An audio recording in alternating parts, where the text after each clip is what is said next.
그 2주간 수도권 4단계 거리두기 조치가 시행이 되면서 이제 사실상 거의 모든 영업 시설이 영향을 받게 됐어요. 그래서 그런 이유들도 있고 또 최저임금도 이렇게 오르게 돼서 소상공인 자영업자들이 겪을 고통도 있기 때문에 전체적으로 좀 손을 봐야 되는 그런 상황인 것 같습니다. 그렇게 생각하시죠? 예. 대답을 안 하셔서. 예, 뭐 부분적으로 방역 상황 때문에 변동 사항은 고려를 하겠습니다. 근데 이제 우리 장관님께서는 그동안 여러 차례 우리가 몇 차례 지금 지원을 했고 충분히 지원한 것처럼 이렇게 이야기하시는데 저 표를 한번 보시죠. 지난번에 보여드리려다가 제가 못 보여드렸는데 저 표를 보시면 이게 코로나19 기간 동안 재정을 쏟아부었다고 하는데 저희 국가 부채를 보면 말이죠. 2019년 대비 2020년 국가 부채 전체적으로 우리나라 국가 부채가 다른 나라에 비해서 훨씬 양호하단 말이에요. 일본은 256.22, 미국은 127.11. 대개 이제 독일을 제외하고 나머지 100%가 다 넘는데 한국은 3050 그 클럽 국가들 중에 48.68에서 가장 건전한 국가 부채를 갖고 있어요. 그래서 그 1년 사이 6.43%. 다른 나라하고 비교해 보면 국가 부채율이 가장 적게 올랐어요.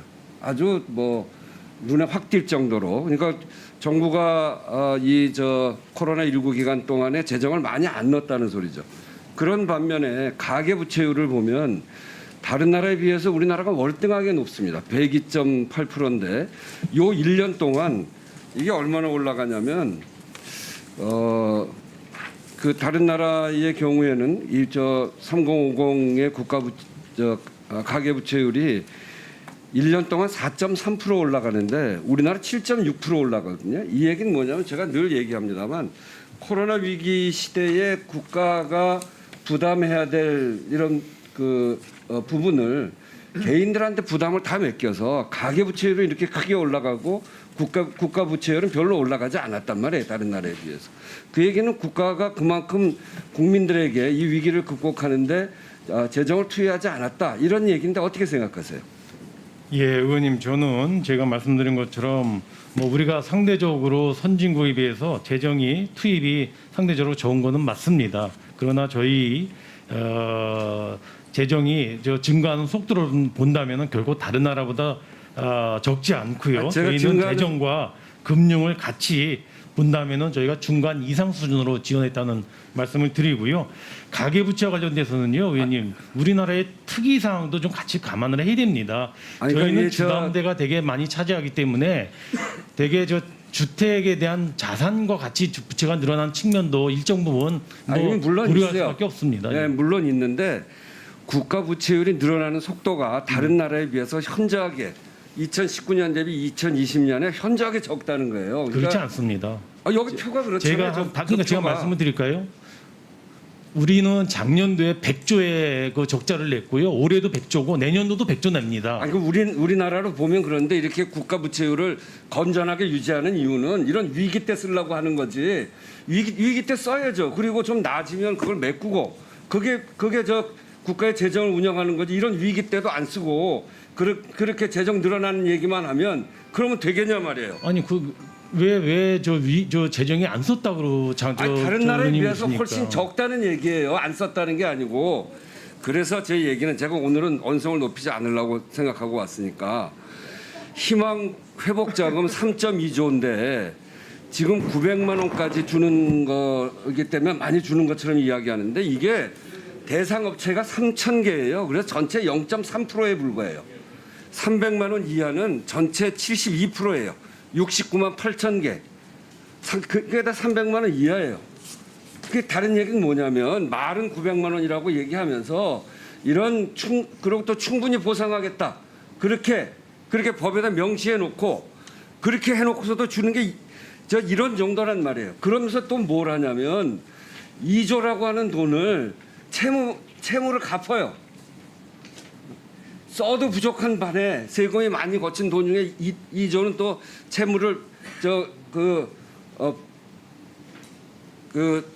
다시 돌려주고 이렇게 해서 되겠냐 말이죠. 그리고 두텁게 해야 될 부분 손실난 부분에 대해서 이렇게 두툼하지 않게 하면서 두텁게 하는 것처럼 이야기하는 이 정부가 전 굉장히 잘못됐다. 그런 점에서 두툼하게 할 때는 그러니까 손실을 본 피해를 본 그런 자영업 중소기업인데 거긴 좀 제대로 두툼하게 하자는 건 그런 얘기입니다.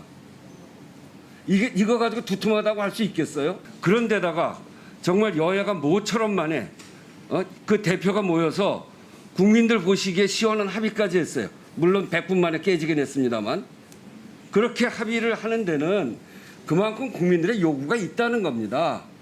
그런 점에 대해서 저는 이제 정부가 이거 물론 이제 국회가 결정해야 되는 문제이기 때문에 국회가 결정하겠는데 어제도 이 합의 나오자마자 기재부가 하는 얘기가 뭐냐면 예산 쓰는 거는 정부가 동의해야 된다. 이게 바로 여야 합의에 대해서도 거부하는 듯한 그런 모습을 보이더라고요. 그렇게 하시지 마시고 25만 원이면 20만 원으로 줄여서라도 굳이 20%를 뛸 이유가 뭐가 있냐 말이에요. 다 이렇게 모든 국민이 피해를 보는 그런 기간인데 그래서 전국민 재난지원금으로 국회가 결정하면 그걸 따르시고 그리고 진짜 두툼하게 보상해야 될 피해를 본 자영업 중소기업에 대해서는 지금보다 좀 더 대폭 지원하는 쪽으로 가야 된다. 국회가 그렇게 결정하면 그거 수용해야 된다. 이렇게 말씀드립니다. 길을 내는 건 정치가 내는 거예요. 정부는 낸 길을 따라가는 겁니다. 정부가 이렇게 반대해서 국회가 결정하지 못할 정도가 되면 안 되죠. 예, 의원님 저는 의원님께서 말씀하신 취지를 제가 하여튼 잘 새겨 듣겠습니다만은 좀 다르게 생각하는 부분이 있는 것 같습니다. 저는 그 재정 운영을 그렇게 정치적으로 결정되면 그냥 따라가야 되는 그런 거라고는 생각하지 않고요. 의원님 말씀 취지는 알겠지만은 그 상위 계층, 특히 상위 20% 계층에 저희가 자사자 보면은 소위 상위 5분위 계층의 20%가 1분위에 비해서 저희가 근로소득이 보면은 1분위는 작년에 마이너스 11% 근로소득이 돼 있는데 상위 20%는 소득 감소가 없었습니다. 부채 같은 경우에 하위 20%는 19.8% 늘었지만은 상위 20%는 오히려 부채가 마이너스 2.2% 줄었습니다. 근데 이 밑에 하위 계층에 줘야 될 돈을 줄여서 5분위 계층에 돈을 주자고 하는 것은 저는 조금 신중해야 되지 않는가 하는 의미에서 의원님하고 조금 견해가 다르다는 말씀을 드립니다.